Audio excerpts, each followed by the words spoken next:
Assembly సాక్షిగా CM Chandrababu Naidu అసత్య ప్రచారాలు చేస్తున్నారని ఆర్థిక శాఖ మాజీ మంత్రి బుగ్గన రాజేంద్రనాథ్ రెడ్డి ధ్వజమెత్తారు. చంద్రబాబు అసెంబ్లీలో విడుదల చేసింది శ్వేతపత్రమా లేక సాకుపత్రమా అని సందేహం వ్యక్తం చేశారు.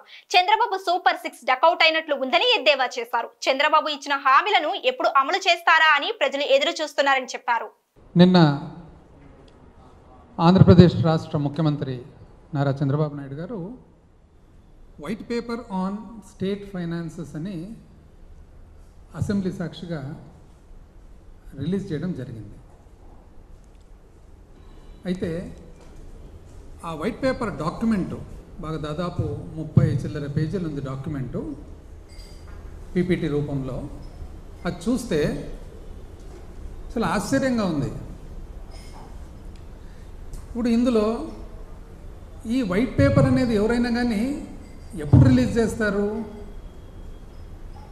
మీరు విజయవంతంగా మీ పరిపాలన మొదలుపెట్టి ఈ విధంగా ముందుకు తీసుకోబోతున్నాము రాష్ట్రాన్ని ప్రగతి మార్గంలో, అభివృద్ధి మార్గంలో. అందులో ఏవైతే కొద్దిగా ఇబ్బందులు ఉన్నాయో, డెఫిషియన్సీస్ ఉన్నాయో, తక్కువలు ఉన్నాయో అవన్నీ కూడా ఈ విధంగా రిజాల్వ్ చేయబోతున్నాం అంటే వైట్ పేపరు. ఇదేందండి, వైట్ పేపర్ ఇచ్చేసి క్లీన్గా చేతులు ఎత్తేసినట్లుంది ప్రభుత్వం. ఇంత లావు డాక్యుమెంట్ కూడా అవసరం లేదు. స్ట్రెయిట్ అవే 30వ పేజీకి వెళ్ళిపోవాలి. సారాంశం అంతా 30వ పేజీలో ఉందన్నమాట. ఇంత లావు డాక్యుమెంట్ కూడా అవసరం లేదు. అంటే ఇది వైట్ పేపర్ అనేది మీరు తెలుగుదేశం ప్రభుత్వము మీరు చెప్పినట్లుగా ఎంతో ఆశలతో ప్రజలందరూ కూడా మిమ్మల్ని ఎన్నుకున్న తర్వాత వాళ్ళ ఆశలన్నీ కూడా మొత్తం నీరుగార్చి నిరాశ చెందే విధంగా మీరు ఈ వైట్ పేపర్ రిలీజ్ చేయడం జరిగింది. ఇది అసలు చూసిన తర్వాత అనిపిస్తుంది, ఇది శ్వేతపత్రమా లేదా సాకుపత్రమా? శ్వేతపత్రమా లేదా సాకుపత్రమా? అన్ని సాకులు కనపడుతూ ఉన్నాయి. ఆ సాకులు కూడా అన్ని ఇన్వాలిడ్ సాకులు. నేను చెప్తాను ఎందుకు ఇన్వాలిడ్. అసలు సూపర్ 6 అని చెప్పి మీ సూపర్ 6 మీద ఎంతో నమ్మకంతో ప్రజలందరూ కూడా మిమ్మల్ని ఎన్నుకుంటే, ఒకవైపు ఏమో ప్రజల్లోనే డౌట్స్ కూడా చెప్తున్నారు. అసలు ఈ విధంగా ఇన్ని సీట్లు ఎట్లు వచ్చినాయి, ఈ విధంగా ఇంత మెజారిటీలు ఎట్లు వచ్చినాయని చెప్పి ప్రజలు ప్రశ్న ఒకవైపు. ఈ మధ్యకాలంలో సీనియర్ ఐఏఎస్ ఆఫీసర్స్ కూడా ఎంతోమంది ప్రశ్న వేస్తున్నారు అసలు ఎన్నికల విధానంలో. సరే, ఏది ఏమైనా కూడా సూపర్ 6 ఇప్పుడు మొదలు కాకముందే మొట్టమొదటి ఓవర్లోనే సూపర్ 6 డక్అవుట్ అయినట్లు ఉంది. సూపర్ 6 కాస్త డక్అవుట్. అసలు ఎప్పుడు కూడా ప్రజా జీవితంలో ముఖ్యంగా, మామూలు జీవితంలో అయితే ప్రజా జీవితంలో ముఖ్యంగా మనం ప్రజలకు ఆన్సర్ చేయాల్సిన బాధ్యత ఉంటుంది.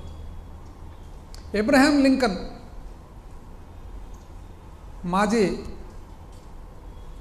అమెరికా దేశ అధిపతి, one of the greatest politicians this world has scene.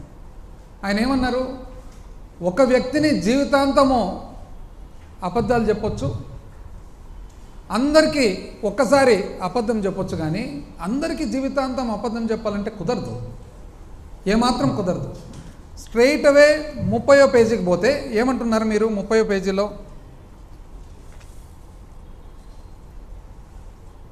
ఇంచుమించు అంటే 1,000 కోట్లు ఇటు అటులో మాట్లాడాలంటే 2,50,000 కోట్లు, 1,000 కోట్లు ఇటు అటు అనుకోండి, 2,50,000 కోట్లు మీకు అవసరం ఉంది పరిపాలనకు. ఏం పరిపాలన అదేది?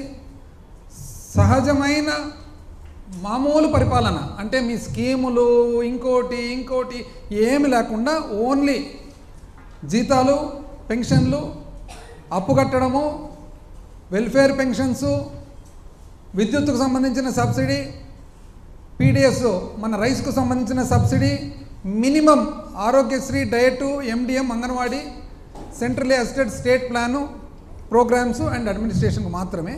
అయితే 2,40,000 కోట్లు మీకు ఆదాయం ఉంది. 10,000 కోట్లు అసలు ఈ మామూలు కేవలం జీతాలు భత్యాలు అప్పు అండ్ మన వెల్ఫేర్ పెన్షన్స్కు సంబంధించిన పరిపాలనకే 10,000 కోట్ల అప్పు ఉంది, తక్కువ అవుతుంది. కాబట్టి ఏం చేయాలి? అయ్యా, నువ్వు చాలా మేధావివని కదా నిన్ను ఎన్నుకునేది, నీకు అపారమైన అనుభవం ఉందని కదా నిన్ను ఎన్నుకునేది. ఈరోజు నువ్వు ఏం చేయాలి అని చెప్పి మీరే ప్రజలకు ప్రశ్న వేస్తే, ప్రజలతో పాటు పార్ట్నర్షిప్తో మనము ఆలోచన చేద్దాం. ఇంకేందుందండి పార్ట్నర్షిప్? ప్రజలు చేసే పని చేసేసినారు, ఇక మీది బాధ్యత.